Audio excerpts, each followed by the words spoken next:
Hello students, welcome to my YouTube channel scoring classes. तो आज हम स्टैंडर्ड 8 के ग्रामर को कवर करेंगे, सेंटेंस को। तो सेंटेंस क्या है, जैसे कि यहाँ पे डेफिनेशन दिया हुआ है, a sentence is a group of words that makes complete sense.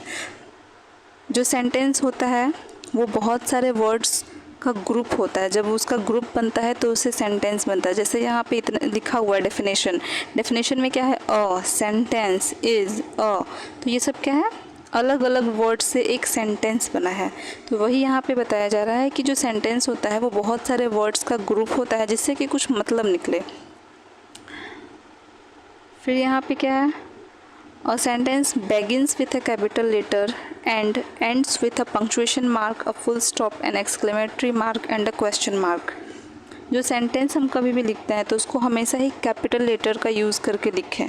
अगर हम स्मॉल लेटर से सेंटेंस को स्टार्ट करेंगे तो वो सेंटेंस हमेशा गलत हो जाएगा, वो कभी सही नहीं होगा।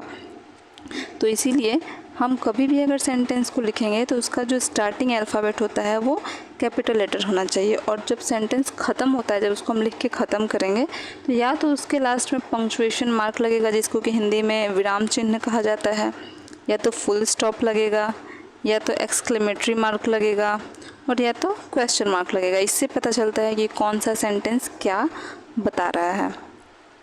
अब आते हैं kinds of sentence. Kinds of sentence कितने हैं? 5। पहला एजर्टिव सेंटेंस, दूसरा imperative sentence, interrogative sentences, optative sentences, exclamatory sentences. तो इस वीडियो में हम 2 काइंड्स कवर करेंगे। पहला एजर्टिव सेंटेंस। यहाँ डेफिनेशन क्या है, a sentence that makes a statement और assertion is called declarative, assertive, affirmative sentences। वो वाक्य जिसमें कोई स्टेटमेंट का पता चले या assertion हो, जैसे स्टेटमेंट हम कोई भी बात जो हम रखते हैं तो वो स्टेटमेंट होता है। और assertion क्या होता है कि अगर हम कोई भी बात कॉन्फिडेंट के साथ बोलते हैं, दबाव देके बोलते हैं, तो वो होता है assertion। तो इस तरह के सेंटेंसेस को क्या बोलेंगे, एजर्टिव सेंटेंस बोलेंगे। और इसका जो एंड होगा हमेशा ही फुल स्टॉप से होगा। जिस तरह यहाँ पे एग्जांपल में आप देख सकते हैं, पहला है I am writing a letter. यहाँ पे क्या है, लास्ट में फुल स्टॉप दिया हुआ है। तो फुल स्टॉप है तो इससे हम पहचान सकते हैं कि ये एजर्टिव सेंटेंस है। इसको या तो डिक्लेरेटिव सेंटेंस के नाम से जानते हैं या तो एजर्टिव सेंटेंस के नाम से जानते हैं। इसको हम एफर्मेटिव सेंटेंस भी बोल सकते हैं। I am writing a letter, ये एक स्टेटमेंट है, हम स्टेटमेंट दे रहे हैं। सेकंड है Sita is singing a song, it rains. ये सब क्या है, नॉर्मल स्टेटमेंट है या एजर्शन है। तो इस तरह के सेंटेंसेस को हम एजर्टिव सेंटेंस बोल सकते हैं। इसको हम एफर्मेटिव सेंटेंस भी बोलते हैं। और अगर एफर्मेटिव सेंटेंस है, अगर इसको इस तरह लिखते हैं, I am not writing a letter, इसमें क्या हो गया, यहाँ पे एफर्मेटिव सेंटेंस है, इसमें नॉट का यूज़ नहीं है और इसमें हमने नॉट का यूज़ किया है, तो ये हो गया निगेटिव सेंटेंस।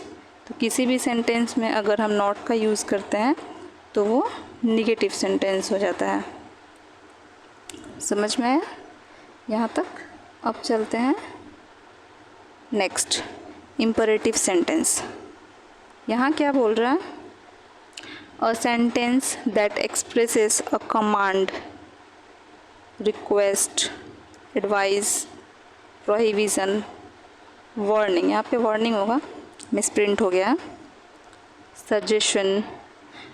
ऐसे सेंटेंसेस को हम इम्परेटिव सेंटेंस बोलते हैं। कमांड, किसी को आदेश देना, रिक्वेस्ट, किसी से रिक्वेस्ट करना, एडवाइस, किसी को सलाह देना, प्रोहिबिशन, किसी को मना करना, किसी काम के लिए ऐसा मत करो वैसा मत करो, वार्निंग, धमकी देना, सजेशन, सुझाव देना।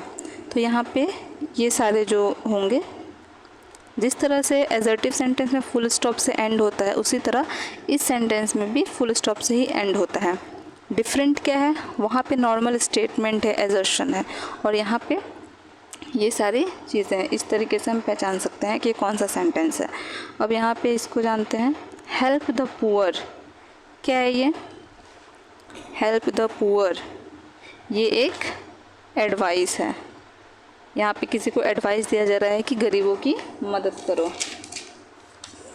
तो ये कौन सा सेंटेंस हुआ? इम्परेटिव सेंटेंस हुआ, और ये फुल स्टॉप से एंड होता है, और एक ये एडवाइस है। प्लीज़ हेल्प मी, कृपया मेरी मदद करें। कृपया, ये क्या है?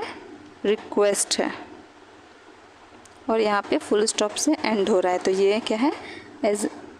इम्परेटिव सेंटेंस है। मार्च फॉरवर्ड, आगे बढ़ो, ये क्या है? कमांड दिया जा रहा है, और इसमें भी फुल स्टॉप है। ये भी क्या हो गया? इम्परेटिव सेंटेंस हो गया। सॉरी स्टूडेंट्स, एक क्वेश्चन मिस हो गया था। Example, get out of the class. हम देखते हैं क्लास में कोई भी टीचर किसी बच्चे को क्या बोलते हैं? Get out of the class, class से बाहर जाओ। ये क्या है? एक ऑर्डर है, और यहाँ पे फुल स्टॉप से एंड हो रहा है, तो ये भी क्या हो गया? इम्परेटिव सेंटेंस हो गया। डोंट वॉक बेयर फुटेड, ये क्या है? ये है प्रोहिबिशन। प्रोहिबिशन का मतलब होता है मनाही करना। अगर कोई कुछ कर रहा है, गलत काम कर रहा है, तो हम उसे उस चीज़ के लिए मना करेंगे। हम लोग सड़क पे देखते हैं डोंट स्मोक का बोर्ड लगा होता है, वहाँ पे सिगरेट बना होता है, और उस पर ऐसे साइन दिया रहता है, तो इसको हम प्रोहिबिशन बोलते हैं। उसी तरह से यहाँ पे बोला जा रहा है डोंट वॉक बेयर फुटेड, किसी बच्चे को बोला जा रहा है नंगे पैर मत चलो, तो ये प्रोहिबिशन है। यहाँ पे ये मिसप्रिंट हो गया है क्वेश्चन, बी अवेयर ऑफ, उसके बाद होगा pick pockets. Be aware of pick pockets, ये एक वार्निंग है, जो कि चोरी करने के लिए ये वार्निंग दिया जा रहा है, चोरी से दूर रहो। तो ये भी क्या है? इम्परेटिव सेंटेंस हो गया। तो इसमें हम क्या देखें? Advice, request, order, command, prohibition, warning, ये सब चीज़ से क्या पता चलता है? इम्परेटिव सेंटेंस पता चलता है। और ये क्या है? सारे जो सेंटेंसेस है वो फुल स्टॉप से ख़त्म होते हैं, और इन सब के फर्स्ट में क्या है? कैपिटल लेटर यूज़ किया हुआ है। अगर इस जगह पे हम स्मॉल लेटर का यूज़ करेंगे, ये सारे सेंटेंस गलत हो जाते हैं। यहाँ पे समझ में आया था? ये ये एजर्टिव सेंटेंस हो गया, इसको हम एफर्मेटिव सेंटेंस बोलेंगे, और अगर इसमें हम नॉट लगा के लिखेंगे तो ये क्या हो जाएगा? Negative sentence. Sita is singing a song, यहाँ पे अगर हो जाएगा Sita is not singing a song, तो क्या हो जाएगा? निगेटिव हो जाएगा। इट रेन्स, तो यहाँ पे क्या हो जाएगा? It does not rain. Does not, ये भी क्या हो गया? निगेटिव हो गया। तो इस तरह से ये निगेटिव सेंटेंस हो जाएगा। तो आज हमने 2 टॉपिक कवर किया, assertive sentence, imperative sentence. I hope आप लोगों को अच्छे से समझ में आया हो। नेक्स्ट वीडियो में हम ये तीनों टॉपिक कवर करेंगे, interrogative sentence, optative sentence, exclamatory sentences.